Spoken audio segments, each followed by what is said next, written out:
Hello. आज की कहानी शहर, हरमन हेसी, जर्मनी। ऐसा लगता है अब हम लोग कहीं पहुंच रहे हैं। इंजीनियर जोर से बोल पड़ा। जैसे ही लोगों, कोयले, औजारों और खाद्य पदार्थों से भरी हुई दूसरी ट्रेन उस नए इलाके में पहुंची जहां कल ही रेल की पटरियां बिछाई गई थी।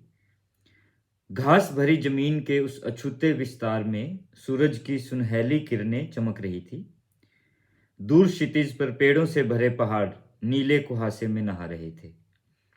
हरे भरे मैदान में कोयले, राख, कागज और टिन का ढेर उतर रहा था।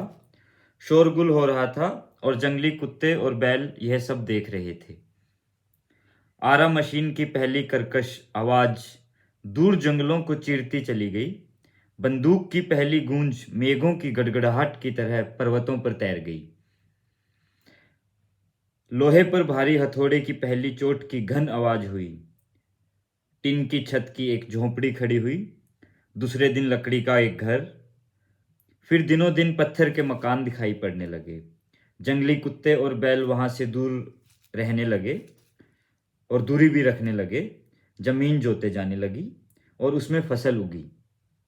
पहले ही बसंत में वह जमीन हरी फसलों से भर गई। वहां खेत, अस्तबल और अनाज घर बनाए गए। जमीन काटकर सड़कें बन गई। रेलवे स्टेशन बनकर खड़ा हुआ और उसका उद्घाटन भी हो गया। इसके तुरंत बाद एक सरकारी भवन बना, फिर एक बैंक। थोड़ी दूरी पर कुछ ही महीने बाद और भी शहर बसे। जगह जगह से मजदूर वहां आने लगे। किसान और शहरी व्यापारी और वकील आए। उपदेशक और शिक्षक आए। कुछ ही दिनों में वहां एक स्कूल, 3 धार्मिक सभागृह और 2 अखबार शुरू हो गए। पश्चिमी तरफ तेल मिल गया। नए शहर की उन्नति होने लगी। एक ही वर्ष बाद वहां पॉकेट मार, सेंध मार, भड़ुए, बड़ी दुकान, महानिषेधी संगठन, पेरिस का दर्जी और बावेरिया बियर पीने के हॉल आदि सब आ गए।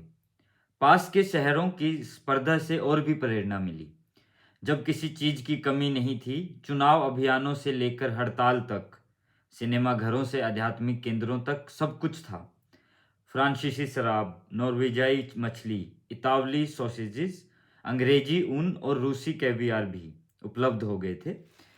दूसरे दर्जे के गायकों, नर्तकियों और संगीतकारों की टोलियां भी कार्यक्रम देने के लिए आने लगी थी। धीरे धीरे एक संस्कृति भी विकसित हुई। वह शहर जो बस एक गुमटी से शुरू हुआ था, अब एक स्थायी रिहायशी में बदल गया। मिलने जुलने और अभिवादन के तरीकों में दूसरे शहरों से शायद ही कोई फर्क था। जिन लोगों ने इस शहर की स्थापना की थी, लोकप्रिय और सम्मानित हो गए थे। वे यहाँ के महत्वपूर्ण लोगों का मुख्य हिस्सा थे। एक युवा पीढ़ी आ गई जिसके लिए मानो वह शहर सदी से पुराना घर था। वे दिन अब वे दिन जब इसकी स्थापना हुई थी, पहली हत्या, पहली प्रार्थना सभा या पहला अखबार छपा था, अब किस्से कहानियों की चीजें बन गए। यह शहर अब आसपास के कस्बों, छोटे शहरों पर दबदबा रखता था। जहां पहले राख की ढेरियों के साथ झोपड़ियां खड़ी हुई थी, वहां अब बड़ी और खिली खिली चौड़ी सड़कें और उनके किनारे बैंकों, दफ्तरों, थिएटरों और चर्चों की भव्य अट्टालिकाएं थी। रास्तों पर छात्र घूमते हुए विश्वविद्यालय या पुस्तकालय जाते। अस्पताल की गाड़ियां दौड़ती, किसी राजनेता की लिमोजिन निकल जाती और लोग उसे रुतबे से देखते। पत्थर और लोहे से बनी 20 बड़े स्कूल में हर साल शहर का स्थापना दिवस गीत और भाषणों के साथ मनाया जाता। पहले वाला अछूता विस्तार अब मैदानों, कारखानों, बस्तियों और दर्जनों रेलवे लाइनों से भर गया था। रेलवे लाइनों के कारण अब पहाड़ नजदीक हो गए थे। वहां या सुदूर समुद्र के किनारे धनिकों के ग्रीष्मकालीन आवास बन गए थे। करीब 100 साल बाद शहर एक बड़े भूकंप से ध्वस्त हो गया, पर फिर पर यह फिर खड़ा हुआ। इस बार पत्थर के मकानों की जगह लकड़ी ने और बड़े भवनों की जगह छोटे मकानों ने ले ली। संकरे रास्तों को खत्म कर खुले रास्ते बनाए गए। इसका रेलवे स्टेशन और स्टॉक एक्सचेंज पूरे देश में बड़ा था।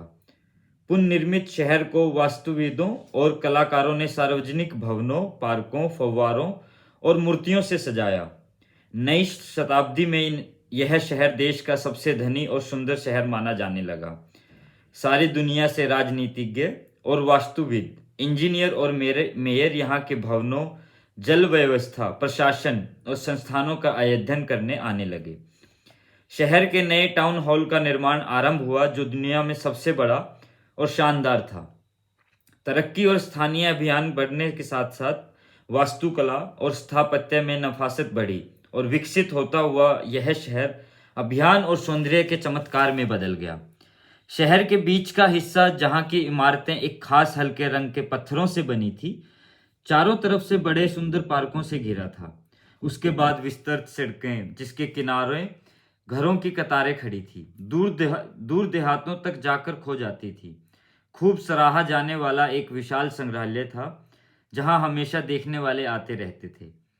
उसमें सैकड़ों कमरे, हॉल और बरामदे थे, जिसमें शहर का पूरा इतिहास संभाल कर रखा गया था। एक बड़े हिस्से में शहर की पहली झोपड़ियों, रास्तों आदि की अनुकृतियां जंगली जानवरों और जमीनों के साथ अपनी संपूर्ण पृष्ठभूमि में बनी हुई थी। वहां टहलते हुए युवा लोग तंबुओं और झोपड़ियों, उबड़ खाबड़ पटरियों से आज चमचमाते हुए शहर तक के अपने इतिहास पर विचार करते। अपने शिक्षकों के मार्गदर्शन और निर्देश में उन्होंने विकास और प्रगति के महान नियमों को समझना सीखा। कैसे अनपढ़ से सुगढ़, बर्बर से मनुष्य, सभ्यता से सभ्यता और अभाव से समृद्धि बनती है। शहर की समृद्धि और सुविधाएं बड़ी तेज रफ्तार से बढ़ी और अगली शताब्दी में वे शिखर पर पहुंच गई। अब निचले तबकों की एक खूनी क्रांति ने इस गति का अंत कर दिया। भीड़ ने कई तेल की खदानों में आग लगा दी। कारखानों, खेतों और गांवों समेत क्षेत्र के बड़े हिस्से में आग जनी और भारी बर्बादी हुई। हत्याकांडों और अन्य भयानक कांडों के बावजूद शहर बन गया। बाद के वर्षों में यह उभरा जरूर, पर पहले जैसी तरक्की नहीं रही। फिर कोई नया भवन नहीं बना। इस मुश्किल सालों में समुद्र पार कोई जगह तेजी से विकसित हुई। वहां की जमीन अनाज, लोहा, चांदी और कई नियामतें बहुतायत से देने लगी। नई जगह ने नए उद्यमियों को आकर्षित किया। पुरानी दुनिया की आकांक्षाएं और पर्यटन इधर उधर जाने लगे। रातों रात जमीन से शहर खड़े होने लगे, जंगल गायब हो गए, जल प्रपातों के इच्छा अनुरूप आकार दिया जाने लगा। धीरे धीरे वह पुराना सुंदर शहर गरीब होने लगा। वह एक समाज का मन और मस्तिष्क तथा कई देशों का बाजार और स्टॉक एक्सचेंज नहीं रह गया। नए दौर की उथल पुथल में यह बस बना रह सका और एवं पुरानी समृद्धि के कुछ टूटे तार बचाए रख सका, इससे अधिक कुछ नहीं। इसके जो निवासी से छोड़कर नई दुनिया की ओर नहीं गए, वे कुछ नया नहीं बना सके। व्यापार में ठहराव आ गया था और पैसे बनाने के अवसर बहुत कम रह गए थे। किंतु अब इस पुरानी सांस्कृतिक भूमि पर आध्यात्मिक जीवन का प्रस्फुटन होने लगा। इस मरते हुए शहर में विद्वान और कलाकार, चित्रकार और कवि पैदा होने लगे, जिन्होंने कभी इस जमीन पर पहले मकान बनाए थे। उनके वंशज अब यहाँ देर से उदित हुए कला में जीवन को देखकर मुस्कुरा रहे थे।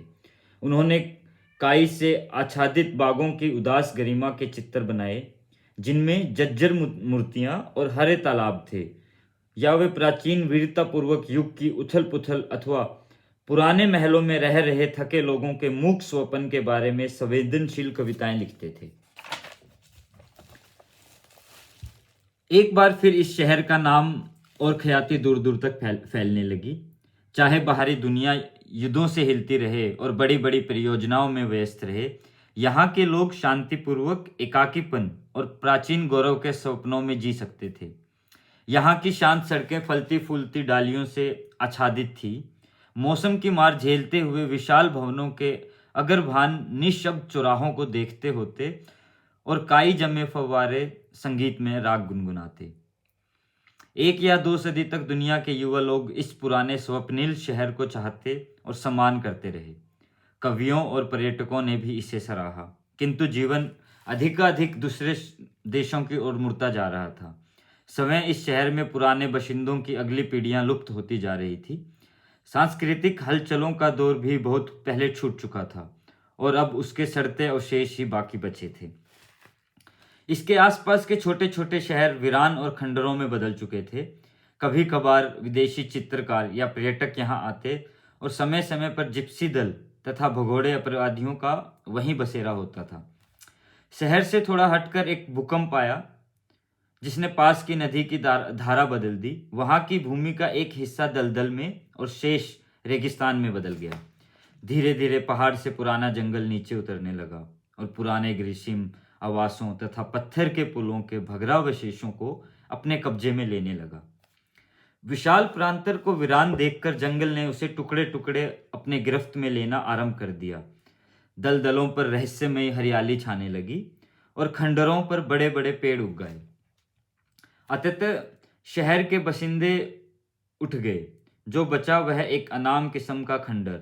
जंगली और विचित्र किस्म के प्राणी उन टूटते खंडरों में दिखाई देते और कभी कभी सड़कों और बगीचों पर अपनी बकरियां चराते। दलदलों के बनने के बाद ज्वर का एक दौर आया जिसमें इस तरह की आबादी भी रोगों और व्याधियों से मृत्यु को प्राप्त हुई। अंत में सब कुछ वीरान हो गया। पुराना टाउन हॉल जो अपने समय का गौरव था, टूटा फूटा पर अभी लंबा और सीधा खड़ा था। दुनिया भर के गीतों में अभी भी इसकी चर्चा होती थी और पड़ोसी लोगों के बीच इसके बारे में अनेक कहानियां प्रचलित थी। इन पड़ोसी स्थानों के शहर भी उपेक्षित हो चुके थे। इनकी सभ्यताओं का भी पतन हो रहा था। इस शहर से जुड़े नामों और पुरानी भव्यता की चर्चा बच्चों की भूतहा की कहानियों में होती थी और कभी कभी दूर फलते फूलते देशों में अध्येता कठिन यात्राएं कर इसके खंडरों का अध्ययन करने आते। इसके रहस्यों पर उन देशों के स्कूली लड़के खूब चर्चा करते। ठोस सोने के दरवाजों और जवाहरात के गुंबदों की बात होती। कहा जाता है कि इस क्षेत्र की खाना बदोश जनजातियों के पास अब भी उस पुराने चमत्कारी अतीत के अवशेष सुरक्षित हैं। लेकिन जंगल और नीचे आते गए, पहाड़ों से समतलों तक झरनों और नदियों का आगमन और प्रस्थान हुआ। जंगल और बढ़े। धीरे धीरे पूरे प्रदेश पुरानी दीवालों, महलों, मंदिरों और संग्रहालयों पर उसने अपनी चादर उड़ा दी। लोमड़ी, नेवले, भेड़िए और भालुओं का पूरे विस्तार में निवास हो गया। एक टूटे महल के खंडर में एक नया चीड़ वृक्ष खड़ा होने लगा। केवल एक ही साल में इसने जंगल के निकट आने की सूचना दी थी, पर अब जब इसने आसपास देखा तो दूर दूर तक छोटे छोटे पेड़ जड़ जमाते खड़े होते जा रहे थे। लगता है अब हम लोग कहीं पहुंच रहे हैं, एक कठफोड़े ने उल्लास से आवाज लगाई, जो एक डाल पर चोट करता जा रहा था और संतोष के साथ बढ़ते जंगल को देख रहा था, जिसकी शानदार हरियाली पूरी धरती को आच्छादित करती जा रही थी। Thank you.